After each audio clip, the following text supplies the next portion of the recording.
We will see the structure of flower.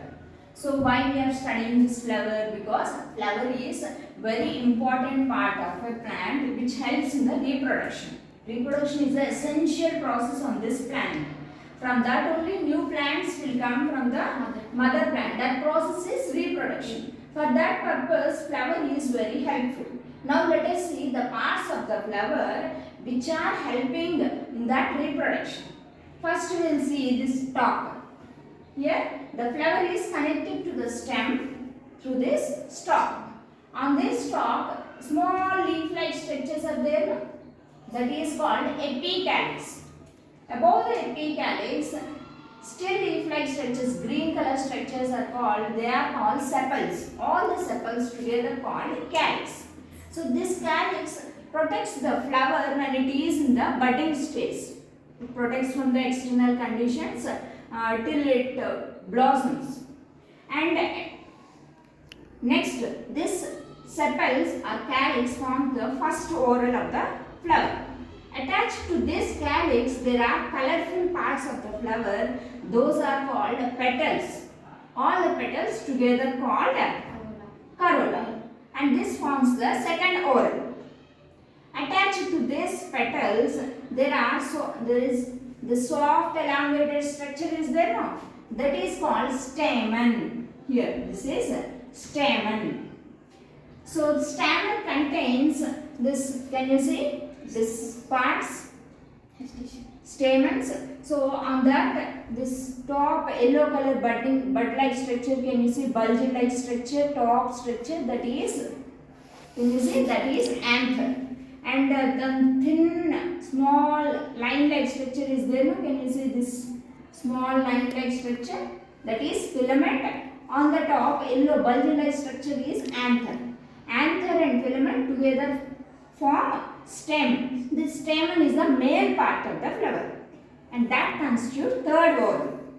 And inside this, if you open this stamen, we will get a tube-like structure.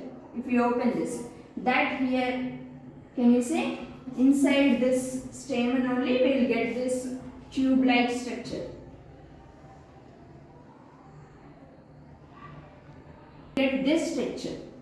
It contains three parts. This is ovary. Ovary contains ovules, and this elongated soft structure is called style. On the top of the style, there is a slimy structure, a seed-like structure that is called stigma. The stigma, style and ovary together form the pistil, also called gynoecium, that is the female part of a flower, and it forms the fourth whorl.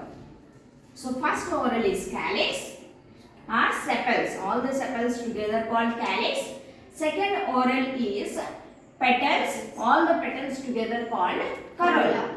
Third whorl is stamens or the male part or the androecium is the third whorl. It contains anther and the filament. And the fourth whorl is the female part of the flower, that is pistil or gynoecium. It contains three parts. The top is the stigma, style, stalk-like structure, and this ovary.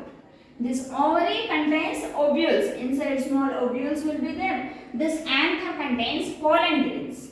When the pollen grains from this anther get transferred to the stigma, that process is called pollination. Understand? So once the pollen grain is transferred to the stigma, the pollen grain through this style, it enters into this ovary.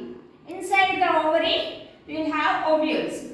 So these pollen grains from this anther enter through this style into the ovary, which contains ovules, and there the fertilization happens. In this way, ovary develops into the fruit, ovules develops into seeds. So in this way, a flower helps in the reproduction process. And this is hibiscus flower we have taken. So in this flower, we have both male part and the female. Such plants which contain both male part and female part in the same flower, we call such flower as bisexual flower. Bi means two, sexual means these parts. male part and female part. Such flowers are called bisexual flowers. If you have any one of the parts, like if the flower has only male flower or only female flower, we call such flowers as unisexual flowers. So can you understand the structure of flower?